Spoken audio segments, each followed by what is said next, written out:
Olá, Jardim, paz e bem. Nós vamos para mais um devocional do Jardim. E o devocional de hoje tem por título Nas mãos amorosas de Deus e está baseado na leitura do Salmo 90, versículos de 1 ao 6, que diz assim: Senhor, tu tens sido nosso refúgio ao longo das gerações. Antes que os montes nascessem, antes que formasse a terra e o mundo, da eternidade à eternidade, tu és Deus. Fazes as pessoas voltarem ao pó quando dizes: retornem ao pó, mortais. Para ti, 1000 anos são como um dia que passa, breves como algumas horas da noite. Arrastas as pessoas como num enchente, elas são como sonhos que desaparecem, são como a grama que nasce pela manhã. Pela manhã brota e floresce, mas à tarde murcha e seca. E o versículo que fica em destaque é o versículo 2, que diz assim: Antes que os montes nascessem, de eternidade a eternidade, tu és Deus. E conta aqui a história, né, o devocional de hoje, de uma pessoa, no caso, o Shockley Dixon. Muito provavelmente com esse nome, né? Shockley, Xochitl, Shockley. Muito provavelmente deve ter alguma descendência peruana, né? Indígena. É o tipo de nome que traz a uma descendência mesoamericana. Mas esse camarada aqui, ele começa, né, contando a partir do momento em que ele tem um contratempo na saúde. E a partir desse contratempo na saúde, ele começa a temer o desconhecido, né? Porque quando a gente tem qualquer problema mais sério de saúde, a gente fica sem conseguir fazer planos, né, para o futuro. Imaginar o seguinte: uma pessoa que recebe a notícia, né, de uma doença que pode lhe levar a óbito, essa pessoa ela começa a questionar como que serão, né, as coisas dali em diante, porque ela não sabe se vai conseguir superar aquilo ali, se vai vir a óbito, se não vai. E muitos dos planos, né, que as pessoas elas fazem, né, elas fazem assim para o futuro, dependem exatamente de não haverem esses contratempos, né?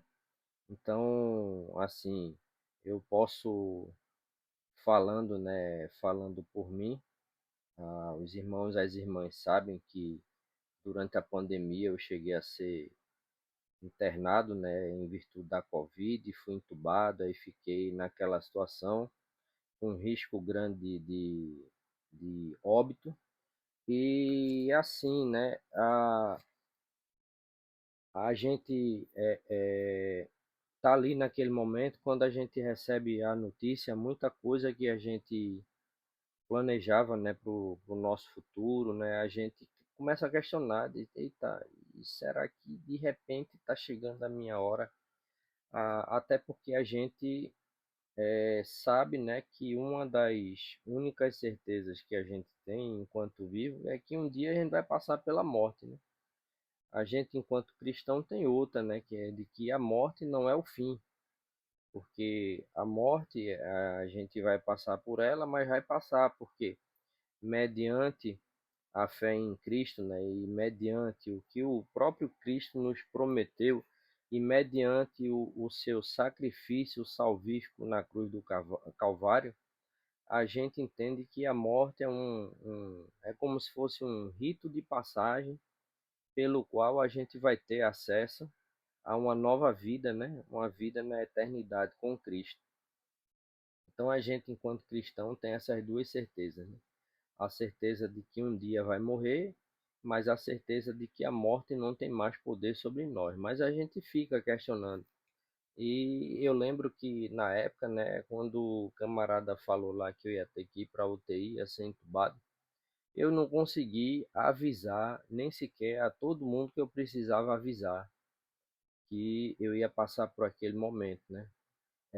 E isso gera muita incerteza, porque ali, eu não sei se intencional ou não, um dos enfermeiros lá, né, quando o médico disse, olha, você vai receber um calmantezinho, mas depois você vai para UTI, na verdade um relaxantezinho muscular, depois você vai para UTI e a gente vai preparar sua sedação e entubamento, né? O cabo aplicou um negócio em mim que eu só me lembro de ter acordado depois que eu já saí da intubação.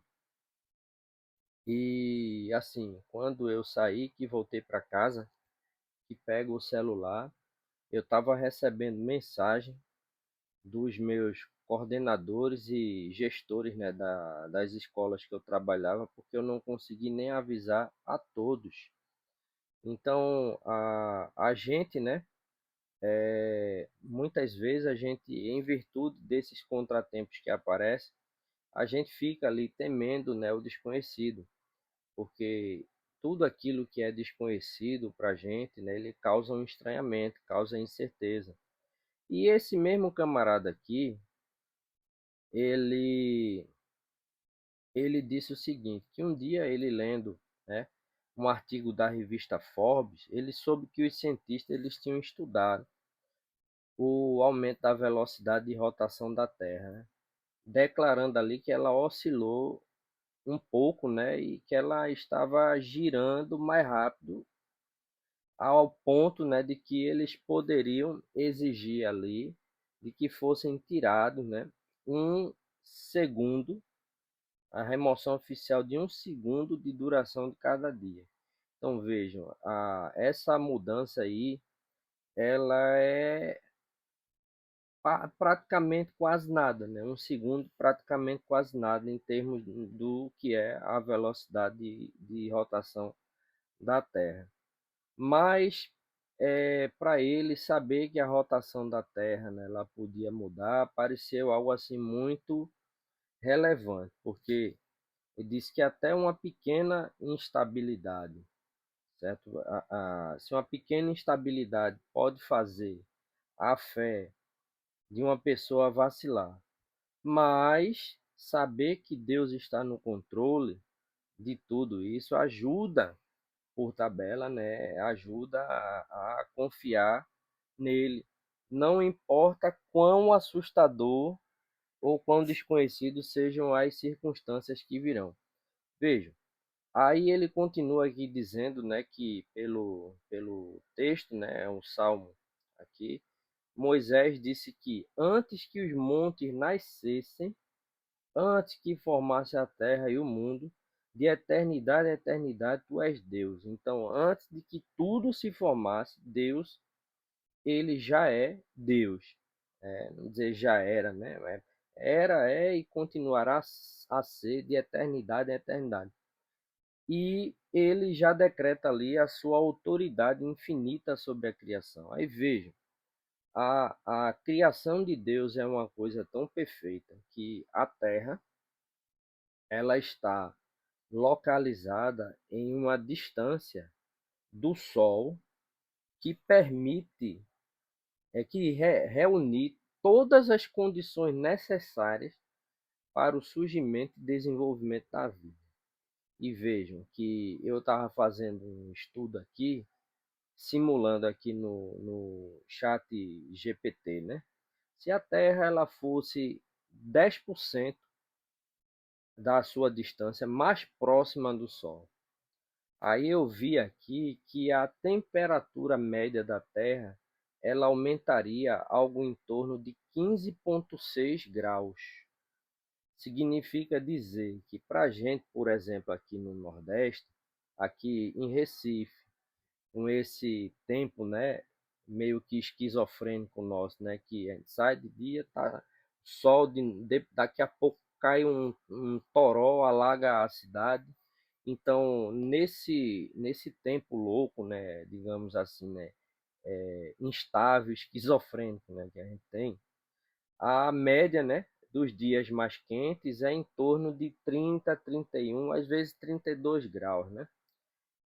E quando cai um pouquinho a temperatura, quando baixa aqui para 24 graus, né, nos períodos mais frios, a gente já fica aqui morrendo de frio. Mas com a Terra a 10% de distância menor do Sol, a gente teria um aumento médio de 15,6 graus. Significa dizer que aqui em Recife a nossa temperatura média dos dias mais quentes seria de 15, seria de 45,6, uma temperatura que ela não é, assim favoreceria muito, né, a manutenção da vida, né? Aí, no mesmo exercício, se ela fosse 10% mais distante, a gente teria uma diminuição em torno de 16 a 17 graus estimados aí, né, de temperatura, né?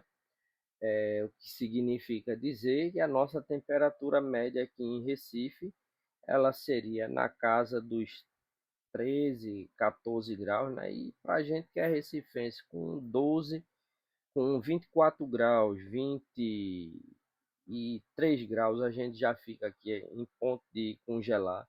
Imagine com uma temperatura média de 13, 14, 15 graus. Significa, o que é que eu quero dizer com isso, meus irmãos, minhas irmãs? Que Deus nunca fez tanto sentido, né, a gente repetir aquela frase que muitas vezes as pessoas jogam como um jargão. Deus está no controle. E Deus está no controle de tudo. Ele está no controle. Estou gravando um vídeo aqui. Daqui a pouco eu saio. Então, acho meus pais aqui batendo na porta. Então, ele está no controle de tudo, né?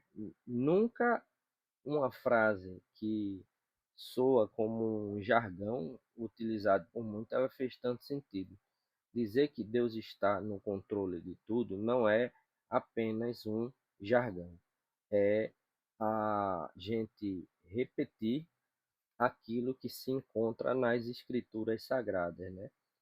Tu tens sido nosso refúgio ao longo das gerações. Antes que os montes nascessem, antes que formasse a terra e o mundo, de eternidade a eternidade, tu és Deus. Então, a Deus, ele controla toda a sua criação. Deus, ele está no controle de tudo, inclusive da minha e da tua vida. Então, quando a gente desenvolve essa noção e a gente coloca cada vez mais firme essa noção no centro do nosso entendimento e no centro do nosso coração de que Deus está no controle de tudo, e tudo inclui as nossas vidas. Então, se Ele está no controle das nossas vidas, a que ou a quem a gente vai temer? Porque eu não acho, né, e creio que os irmãos, as irmãs, eles também não vão achar que Deus ele deseja o nosso mal. Então, se nós estamos no controle de Deus, estamos nas mãos de Deus, nós estamos guardados ali nas melhores mãos, estamos debaixo do melhor controle que a gente poderia ter, que é o controle do nosso Deus Todo-Poderoso. Então, que a gente possa, a partir de hoje, inclusive, né, essa quarta-feira de cinzas, onde a gente inicia o nosso período da quaresma, que a gente possa, né, que a gente possa ter cada vez mais a consciência, né?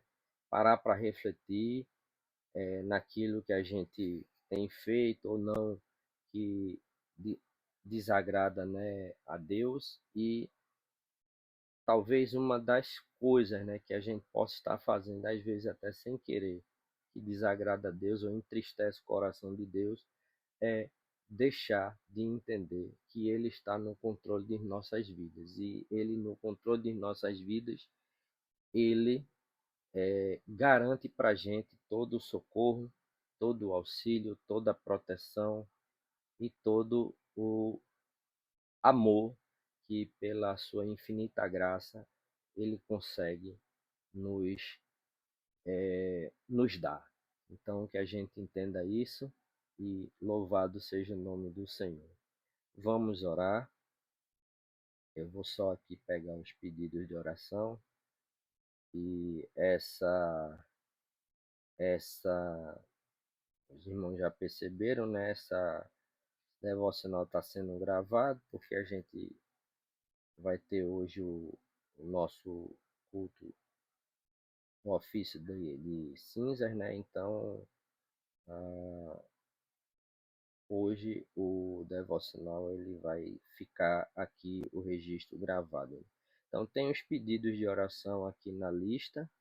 Beto, genro de Dona Silvia, Dona Marisa, né, que se recupera de uma virose, Gigi virose, Adielson, Rinaldo, Josué, Adiles e Roberto, que estão na mesma enfermaria, Rafael Félix, né, amigo do pastor, sofreu um AVC, a família da Luciana Gondim, que está enlutada pelo falecimento de seu primo. Quero pedir também, nesse momento de oração, pela minha saúde. Tem uns 3, 4 dias que fui acometido de uma crise de enxaqueca. E quando ela vem, às vezes é uma semana com dor de cabeça. Em dormir com a cabeça latejando e acordar com ela me despertando, né, por conta da dor. Então, oremos. Justo eterno Deus, nós te apresentamos, Pai, todos esses pedidos de oração e te agradecemos por tudo, Pai. Te agradecemos porque sabemos que tu estás no controle de toda a tua criação, inclusive, Senhor, tu estás no controle de nossas vidas. Abençoa cada um dos irmãos e irmãs do nosso jardim, das oliveiras. Abençoa, Senhor, e vai atendendo conforme a tua vontade e de acordo com o teu infinito amor, Pai, os nossos pedidos de oração. Abençoa os nossos párocos, reverendos e reverenda. Abençoa cada um dos ministérios de nossa comunidade. E no mais, Senhor, dá-nos um resto de noite tranquila, um sono reparador, abençoando também, Senhor, a cerimônia que será realizada no dia de hoje em nossa comunidade.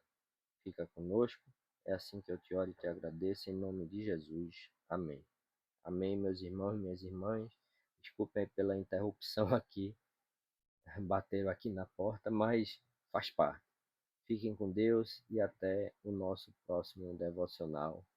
Tchau, tchau.